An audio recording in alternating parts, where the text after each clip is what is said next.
कुर्बानी तो बाप की है जिसने अपने बेटे को बेचा। आमीन। कुर्बानी उस बेटी की है जिसने आके अपनी जान दे दी। आमीन आमीन। क्या हम उस बाप की कुर्बानी को भूल सकते हैं जिसने अपने कलाम को पूरा कर दिया? आमीन हालेलुया। लेकिन आज है ऐसा बाप जिसने अपने इकलौते को बेटे को भेजने से दरेक ना किया। आज भी वो बाप कहता है कि मैं बाप हूं तो मेरी इज्जत कहाँ। मलाकी की किताब, मैं आका हूं तो मेरा खौफ कहाँ। ये छोटी सी मूवी है जिसका आगाज है थैंक यू जीसस। बाप की कुर्बानी, और यहाँ पर बेशुमार ये जरूर जानेंगे कि ये तो हमारे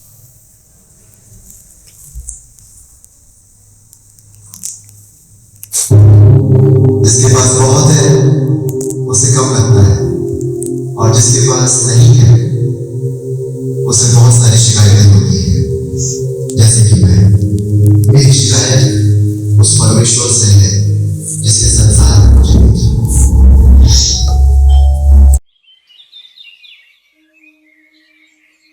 ये जीवन भी कितना अजीब है। कोई बहुत खुश होता है तो कोई बहुत दुखी, लेकिन संतुष्ट कोई नहीं होता।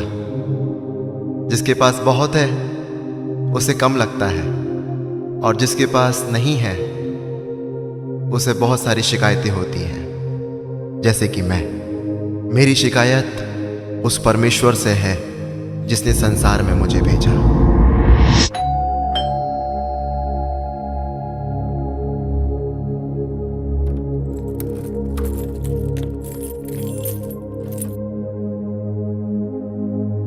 जय मसीह की। बैठो बैठो।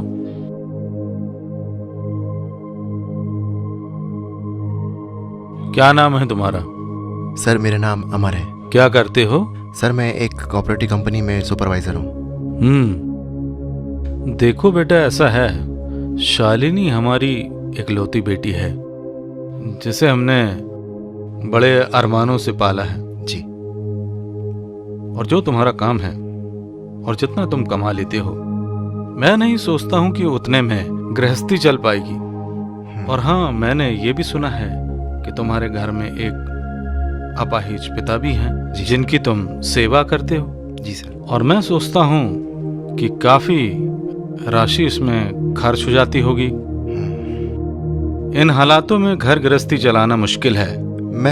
पर फिर भी मैं तुमको एक मौका जरूर दूंगा। मैं तुम्हें 1 साल की मोहलत देता हूं क्योंकि हमारी बिटिया तुमसे प्यार करती है। क्या तुम्हें यह मंजूर है? जी सर, मंजूर है। और मैं पूरी कोशिश करूंगा कि इस 1 साल के अंदर में अच्छा कमा के आपकी बेटी को खुशी खुशी यहां से ले जाऊं।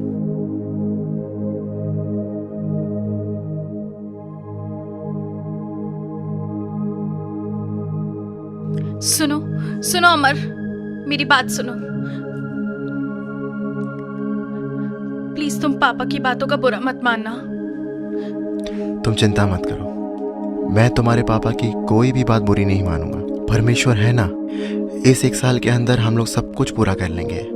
परमेश्वर हमारी हर प्रार्थना को पूरी करेगा। तुम बिल्कुल भी चिंता मत करो, मैं हूं ना, हमारा प्यार जिंदा है। तुम चिंता मत करो। चलता हूं। 1 साल का सिर्फ समय था, लेकिन शायद मेरे उस बीमार पिता के कारण, जिन्होंने मुझे पैदा किया, संभाला, प्यार किया, कुर्बानी दी, और आज उन्हीं के कारण मेरा वर्तमान का प्यार चला गया। ये है मेरे पिता मिस्टर माइकल। लकवा रोग के कारण काफी सालों से बिस्तर में है। ना तो हिल पाते ना तो कुछ बोल पाते हैं। हाथ इनके सिर्फ कपकपाते रहते हैं और इनकी पूरी जिम्मेदारी अब मेरे ऊपर है। मेरे पैसे इनकी दवाई के लिए पूज नहीं पाते, लेकिन फिर भी मुझसे जितना बन पड़ता है मैं करता हूं, क्योंकि इन्होंने मुझे शिक्षा दी है कि बेटा अपने परमेश्वर को स्मरण रखकर अपने माता पिता की सेवा करना। लेकिन कभी कभी मुझे लगता है कि शायद मैं इनकी सेवा करने में असफल हूं, या यूं कहूं कमजोर पड़ रहा हूं, क्योंकि इनकी सेवा के कारण मेरी खुशी, मेरे अरमान, मेरे सपने सब खत्म से हो रहे हैं। और अब सिर्फ उस परमेश्वर का नाम लेकर मैं उन्हें पुकारता हूं। चलिए लेटिए पापा, लेटिए आराम से। Very good. आप अपना ख्याल रखिए। ऑफिस जा रहा हूं और शाम को जल्दी आऊंगा, ठीक है? दवाइयाँ ये रखी है, मैं आपको दवाई दे चुका हूँ, प्लीज गिराना नहीं, ठीक है?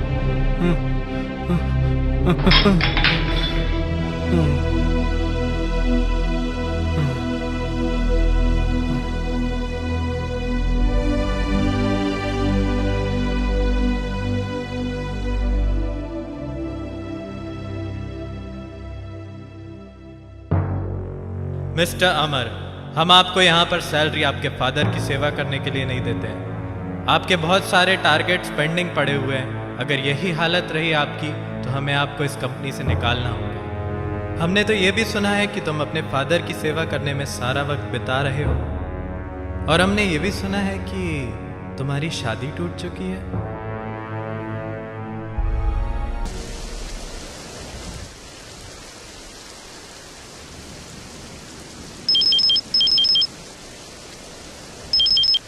हेलो, तुम मेरा फोन क्यों नहीं उठा रही हो? क्या बात करूं मैं तुमसे? अरे एक बार बात तो कर लो मुझसे। क्यों कॉल करूं मैं तुम्हें? मैं जानता हूँ मैं 1 साल लेट हो गया हूँ, मैं पीछे हो गया।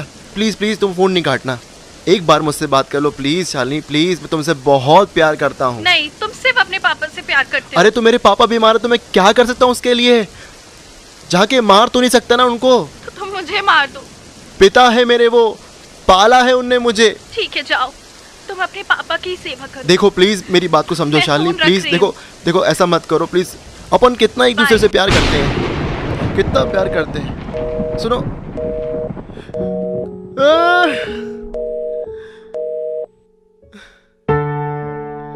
खुदा तू देख क्यों नहीं रहा है? सब जा रहा है मेरे पास से, सब जा रहा है, कोई खुदा नहीं है।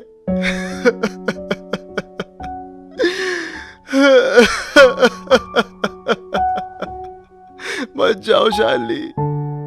काश मैं उसे रोक पाता और उस दिन उसे वापस नहीं जाने देता।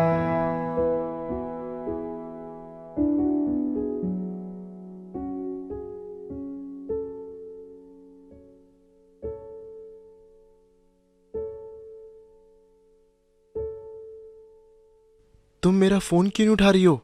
बस करो, अब कॉल करना बंद करो मुझे। मेरी शादी फिक्स हो चुकी है, और वैसे भी तुम्हें दिया हुआ 1 साल का समय अब खत्म हो चुका है। तुम जाओ अपने बाबा के पास और करो उनकी सेवा। काश मुझे भी आप इस दुनिया से उठा लेते और मुझे यहाँ पर रहकर ये रोज रोज के परेशानियां और ये तकलीफें नहीं देखनी पड़ती। मुझसे नहीं होता परमेश्वर, आप मुझे यहाँ से उठा लो। नहीं रहना मुझे इस दुनिया में, नहीं हो पा रहा है मुझसे कुछ।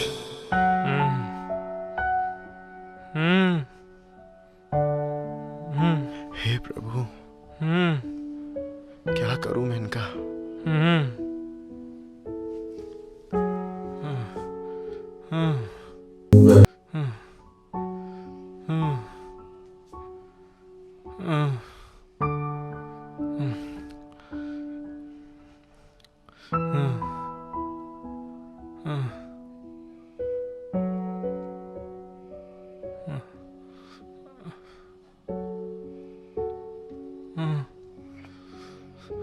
समझ में नहीं आता क्या आपके?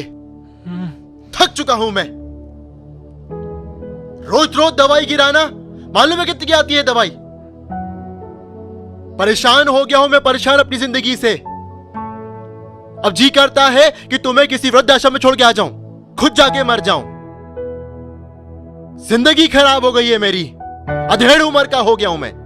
छोड़ के चले गई है वो मेरे को, तुम्हारी सेवा करने के कारण।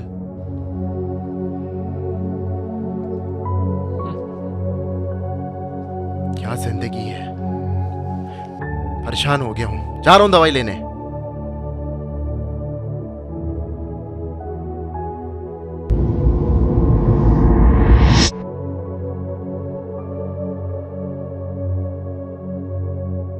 तो शादी क्यों नहीं कर रहे हो? शादी कर लो। ये बच्चा अकेला कैसे पालोगे इसको? मेरे भाई सही तो बोल रही है माँ, कब तक अकेला रहेगा? मेरे बड़े भाई, मम्मी, आप दोनों ठीक कह रहे हो, लेकिन मैं चाहता हूँ कि इस बच्चे की जवाबदारी मैं खुद अपने कंधे पर लूँ। भाई कितना त्याग देगा? एक काम करो, बच्चे को डाल दो बोर्डिंग स्कूल में, शादी करो और एक अपना नया जीवन स्टार्ट करो। आप दोनों ठीक कह रहे हैं, लेकिन मैं चाहता हूँ कि इस बच्चे की जवाबदारी मैं खुद अपने कंधे पे लूँ। मैं ही इसका आज से माँ और मैं ही इसका आज से बाप बन के रहूँगा।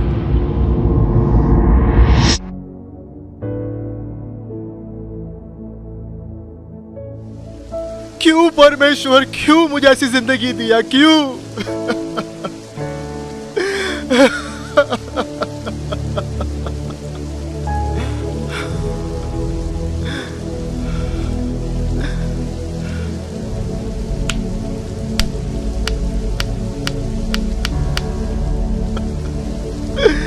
नहीं जीना मुझे, नहीं जीना।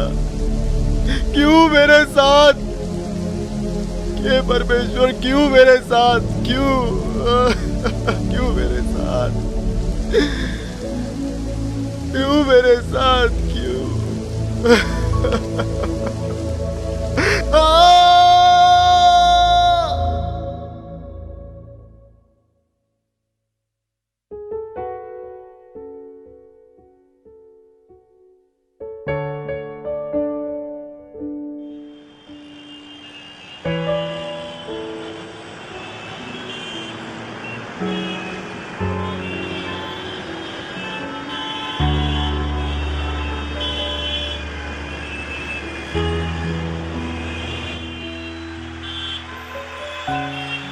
पापा सॉरी सॉरी, मुझसे दवाई गिर गई। अरे पापा ने फिर दवाई गिरा दी क्या? हाँ यार भैया, कैसे गिरा दी? बहुत मुसीबत है उनके साथ, बार बार दवाई गिरा देते हैं। मेरी तो सैलरी भी उतनी नहीं है, इतनी बार वो दवाई गिरा देते हैं। अच्छा अच्छा, आप तो दे देते हो, भला है आपका, दे दीजिए भैया। कोई बात नहीं बेटा, गलती सबसे होती है, दवाई फिर से ले लेंगे, है ना? हे परमेश्वर, ये मैंने क्या अनर्थ कर दिया?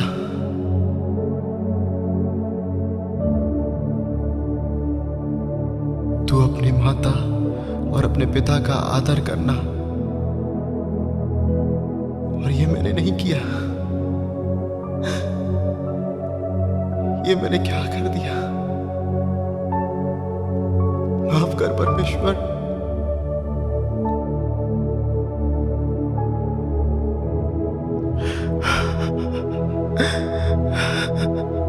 सॉरी बाबा, ये मैंने क्या कर दिया? स्वार्थ मेरा, खुशी मेरी, इच्छाएं मेरी, असफलताएं भी मेरी। पापा आई एम सॉरी। ये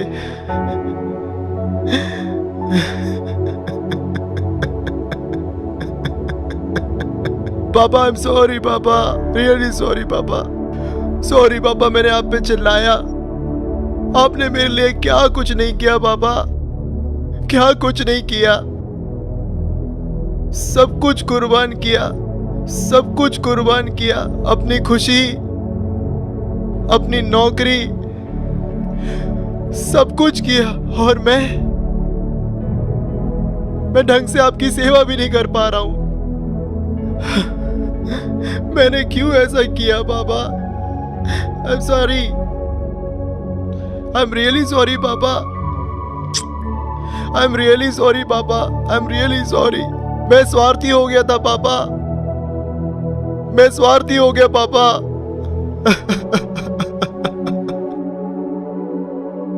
असफलताएं हमारी होती है, खुशी हमें नहीं मिलती है, हारते हम हैं, लेकिन इन सब का दोष कभी कभी हम उनको देते हैं जिन्होंने हमें पालने में अपना सब कुछ कुर्बान कर दिया।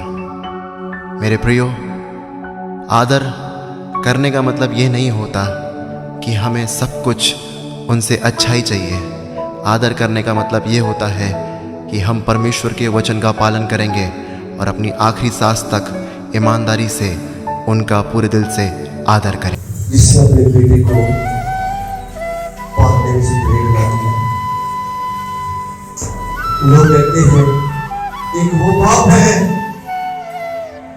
जिसने अपने बेटे को इस धरती पर भेज दिया। आज इस बाप की क्या इज्जत की जा रही है? अपने सब कुछ करते हुए दुआ करना शुरू कर। जिसने कह दिया कि तुम्हें निशान बख्शा जाए, उसने निशान बख्शने में अपने कलाम को पूरा करने में देर न किया। उसने अपने बेटे को भेजा कुर्बान होने के लिए। बाप की इस मोहब्बत आज हम इस क्रिसमस के मौका पर क्या ऑर्डर देंगे उस बाप को जिसने अपने बेटे को लाना किया, जो उसने ये साया की मार्फत कहलाया बेटा, उसको पूरा काम दिखाया।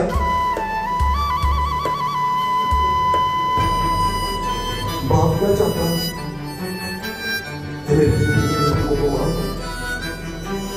मेरी बातों को मान, मेरे प्रमाण अपने दिल में रख। जीता है। आज कितनी औलाद अपने माँ बाप की इज्जत करने से कासत आगे से खड़ी होने लग जाती है। बदफरमान, नाफरमान, दुनियादारी में पड़ी हुई। आज कितने उस मसीह की कुर्बानी को हम भूले हुए क्रिसमस को सेलिब्रेट तो कर रहे हैं एक फंक्शन के तौर पे, इस बात को याद न करते हुए कि खुदा बाप ने कुर्बानी पेश की, इस बात को भूलते हुए कि मसीह यीशु मसीह ने कुर्बानी पेश की, इस बात को याद न करते हुए कि रोबर समूह ने अपने कुमार पर की कुर्बानी पेश की। आज अपनी कमजोरी को देख रहे हैं। मनुष्य अपनी कमजोरी में देखा, सफर कितना है और बड़े सफर जाने का। इस मेहमान के साथ, इस उम्मीद के साथ यीशु बन जाएगा, यीशु मसीह बन जाएगा और यीशु को देखेंगे। 2 साल तक चलते रहे। जब उन्होंने देर न की,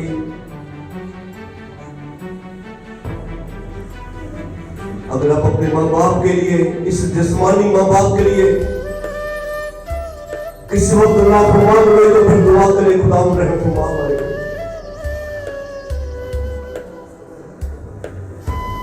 आप दुआ करें कुछ करने के लिए।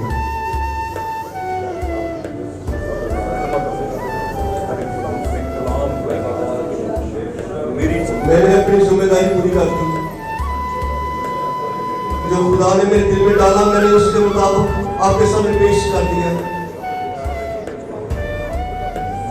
इस उम्मीद के साथ कुछ न कुछ लोग इसको कबूल कर पाएंगे, कुछ लोग इसकी जिंदगी में तो कुछ तब्दीलियां हो जाएगी। सोचो रवैयों में, उस खुदा की मोहब्बत की पहचान में, उस मसीह की मोहब्बत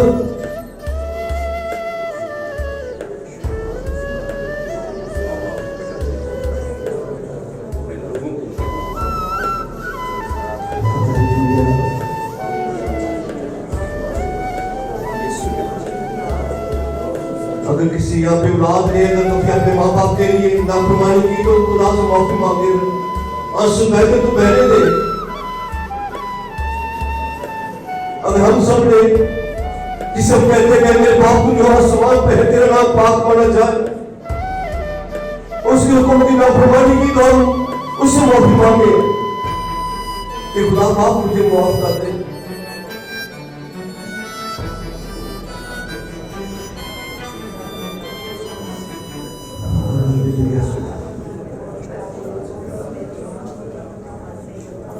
खुदा पाक का तुझसे मिन्नत है,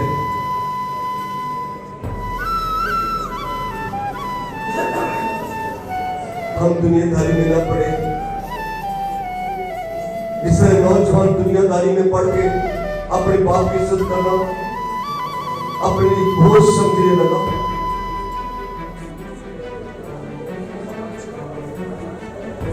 रहम कर खुदा, रहम कर हम सबके लिए, तरस हम पाप ना हमारी औलाद को खुदा हम समझ बूझ बात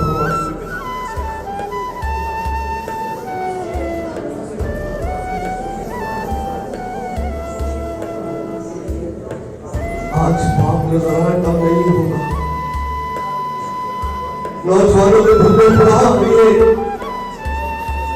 दिल में खुदा चाहत पड़ा कि अपने माँ बाप की इज्जत करना सीख सके।